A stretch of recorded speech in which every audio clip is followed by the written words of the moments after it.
ଆଜିକାଲି ଆମେ ଘରେ ଟିଭି ଦେଖୁ କି କମ୍ପ୍ୟୁଟର ଗୋଟେ କେବଲ ତ ସବୁଠି ଦେଖିବାକୁ ମିଳେ ନା, ସେଇ HDMI କେବଲ। ହଁ ହଁ ସେଟା ଆମ ପାଖରେ ଗୋଟେ ଉତ୍ସ ଅଛି, ତାର ନାଁ ହେଲା HDMI, ଉଚ୍ଚ ଗୁଣବତ୍ତା ଅଡିଓ ଓ ଭିଡିଓ ସଂକେତ ପ୍ରସାରଣ। ତେବେ ଆଜି ଆମେ ଚେଷ୍ଟା କରିବା ଏଇ ବହୁ ଜଣାଶୁଣା କେବଲ ପଛର କଥାଟା କ'ଣ, ଏହାର ପ୍ରକୃତ କାମଟା କ'ଣ, ସେଇଟା ଟିକେ ଭଲ ଭାବେ ବୁଝିବା। ହଁ ନିଶ୍ଚୟ। ତେବେ ଆସନ୍ତୁ ଆରମ୍ଭ କରିବା। ପ୍ରଥମେ କୁହନ୍ତୁ, ଏଇ HDMI ପ୍ରକୃତରେ କ'ଣ ଜିନିଷ? ହଁ ଦେଖନ୍ତୁ, ଏଇଟା ବାହାରକୁ ତ ବହୁତ ସାଧାରଣ ଲାଗେ, କିନ୍ତୁ ଭିତରେ ଅଛି ଟେକ୍ନୋଲୋଜି। HDMI ର ପୁରା ନାଁଟା ହେଉଛି ହାଇ ଡେଫିନେସନ୍ ମଲ୍ଟିମିଡିଆ ଇଣ୍ଟରଫେସ୍, ମାନେ high definition multimedia interface. High definition multimedia interface. ଆଚ୍ଛା। ହଁ, ଏହା ମୂଳତଃ ଗୋଟେ ଡିଜିଟାଲ ଷ୍ଟାଣ୍ଡାର୍ଡ, ବୁଝିଲେ, ଏକ ମାନକ ଯାହାକି ଅଡିଓ ଆଉ ଭିଡିଓ, ମାନେ ଶବ୍ଦ ଆଉ ଚିତ୍ର ଦୁଇଟା ଯାକ ତଥ୍ୟକୁ ଗୋଟିଏ କେବଲରେ ପଠାଏ। ଆଚ୍ଛା, ତେବେ ସେଇ ଯୋଉ ପୁରୁଣା କାଳିଆ ମୋଟା ମୋଟା ରଙ୍ଗବେରଙ୍ଗ କେବଲ ଥିଲା, ମନେ ଅଛି? ଗୋଟେ ଭିଡିଓ ପାଇଁ ହଳଦିଆ ଆଉ ଅଡିଓ ପାଇଁ ଧଳା ନାଲି। ହଁ ହଁ, ସେଇ RCA କେବଲ ସବୁ। ହଁ, ସେ ସବୁ ବଦଳରେ ଏଇ ଗୋଟିଏ ପତଳା କେବଲ ସବୁ କାମ କରିଦିଏ। ଏଇଟା ହିଁ କ'ଣ ଏହାର ମେନ୍ କଥା? ଏକଦମ ଠିକ୍ କହିଲେ। ଏଇଠି ହିଁ ଏହାର ପ୍ରକୃତ ସୁବିଧା ଆଉ ବଡ଼ କଥା। ଦେଖନ୍ତୁ, ପୂର୍ବରୁ ସେ ଆନାଲଗ କନେକ୍ସନ ପାଇଁ ଅଲଗା ଅଲଗା ତାର ଦରକାର ପଡୁଥିଲା। ବେଳେବେଳେ ପୁରା ଜାଲ ଭରି ଲାଗୁଥିଲା ସେସବୁ। ହଁ, ବହୁତ ଅସୁବିଧା ହେଉଥିଲା। କିନ୍ତୁ HDMI ଡିଜିଟାଲ ହୋଇଥିବାରୁ ଏହା କେବଳ ସେ କନେକ୍ସନକୁ ସହଜ କରେନି, ବରଂ ଡାଟା ପଠାଇଲା ବେଳେ କ୍ୱାଲିଟି ବି କମ୍ ନଷ୍ଟ ହୁଏ। ଆଚ୍ଛା।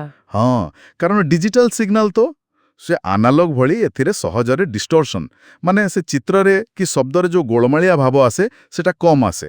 ତେଣୁ ଚିତ୍ର ଆଉ ଶବ୍ଦ ବେଶ୍ ସଫା ରହେ। ବୁଝିଲି। ଆଉ ଗୋଟେ ବଡ଼ କଥା ହେଲା, ଏଇଟା ଏକ ମାନକ ବା ଷ୍ଟାଣ୍ଡାର୍ଡ। ଏହାର ମାନେ ହେଲା, ଯେତେ ବି କମ୍ପାନୀ ଅଛନ୍ତି, ସୋନି ହଉ, ସାମସଙ୍ଗ ହଉ, LG ହଉ କି କମ୍ପ୍ୟୁଟର କମ୍ପାନୀ ହଉ, ଯୋଉମାନେ TV, laptop, set top box, gaming console ଏସବୁ ତିଆରି କରନ୍ତି, ହଁ। ସମସ୍ତେ ଏଇ HDMIକୁ ବ୍ୟବହାର କରିବା ପାଇଁ ରାଜି ହୋଇଛନ୍ତି। ଏଇଟା ଗୋଟେ ସମଝୋତା ଭଳେ।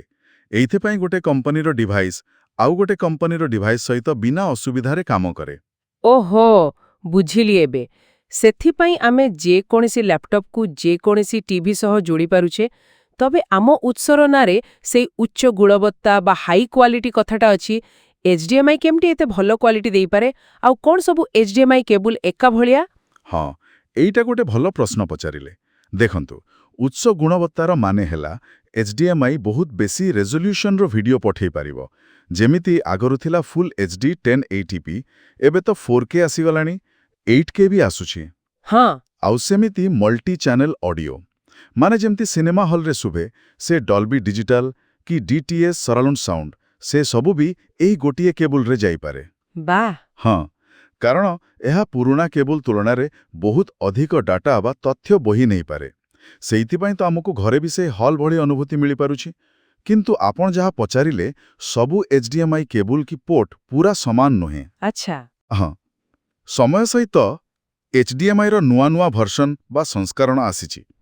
ଯେମିତି ଆଗରୁ ଥିଲା HDMI 1.4, ତାପରେ ଆସିଲା 2.0, ଆଉ ଏବେ ଚାଲିଛି HDMI 2.1। ଓହୋ। ପ୍ରତ୍ୟେକ ନୂଆ ଭର୍ସନ ଆହୁରି ଅଧିକ ଡେଟା ପଠାଇପାରେ। ଏହାର ମାନେ ସେ ଆହୁରି ଭଲ ଭିଡିଓ ରେଜଲ୍ୟୁସନ, ହାଇ ଫ୍ରେମ୍ ରେଟ୍, ଯାହା ଗେମିଂ ପାଇଁ ଭଲ, ଏମିତି ଅନେକ ନୂଆ ଫିଚର ସପୋର୍ଟ କରେ। ତେଣୁ ଆପଣଙ୍କ ଟିଭି କି ଲ୍ୟାପଟପ୍ କେଉଁ ଭର୍ସନର HDMI ବ୍ୟବହାର କରୁଛି, ତା ଉପରେ ନିର୍ଭର କରେ ଆପଣ କେତେ ଭଲ କ୍ୱାଲିଟି ପାଇବେ। ବାଃ, ଏ କଥାଟା ବହୁତ ମଜାଦାର ଲାଗିଲା। ମାନେ ଆମେ ଯୋଉ ସବୁ ଟିଭି, ମନିଟର, ପ୍ରୋଜେକ୍ଟର, ଏମିତିକି ସେ ପ୍ଲେଷ୍ଟେସନ ବା ଲ୍ୟାପଟପ୍ ବ୍ୟବହାର କରୁଛେ, ସେସବୁ ପଛରେ ଥିବା ସେ ଛୋଟିଆ ପୋର୍ଟଟା ପ୍ରକୃତରେ ଗୋଟେ ବଡ଼ କାମ କରୁଛି। ହଁ ନିଶ୍ଚୟ। ଆମକୁ ବିନା କୌଣସି ମୁଣ୍ଡ ବ୍ୟଥାରେ ଏତେ ଭଲ କ୍ୱାଲିଟିର ଅଡିଓ ଭିଡିଓ ଦେଇ ଦଉଛି। ହଁ ସେଇଆ। ସଂକ୍ଷେପରେ କହିଲେ, HDMI କେବଳ ଗୋଟେ କେବିଲ ବା ପୋର୍ଟ ନୁହେଁ, ଏଇଟା ଆମର ଆଜିକାଲିର ମନୋରଞ୍ଜନ ଆଉ କମ୍ପ୍ୟୁଟିଂ ଦୁନିଆ ପାଇଁ ଗୋଟେ, କ'ଣ କହିଲି, ମୂଳଦୁଆ ଭଳି ବେସ୍। ଏହା କନେକ୍ସନକୁ ସହଜ କରିଦେଇଛି ଆଉ ଆମକୁ ଡିଜିଟାଲ କ୍ଲାରିଟି ଦେଇଛି। ଓ ଉତ୍ସରୁ କ'ଣ ଜାଣିଲେ? HDMI ହେଉଛି ଏକ ଡିଜିଟାଲ ଷ୍ଟାଣ୍ଡାର୍ଡ। ଏହା ଗୋଟିଏ କେବଲରେ ଭଲ କ୍ୱାଲିଟିର ଅଡିଓ ଓ ଭିଡିଓ ପଠାଏ।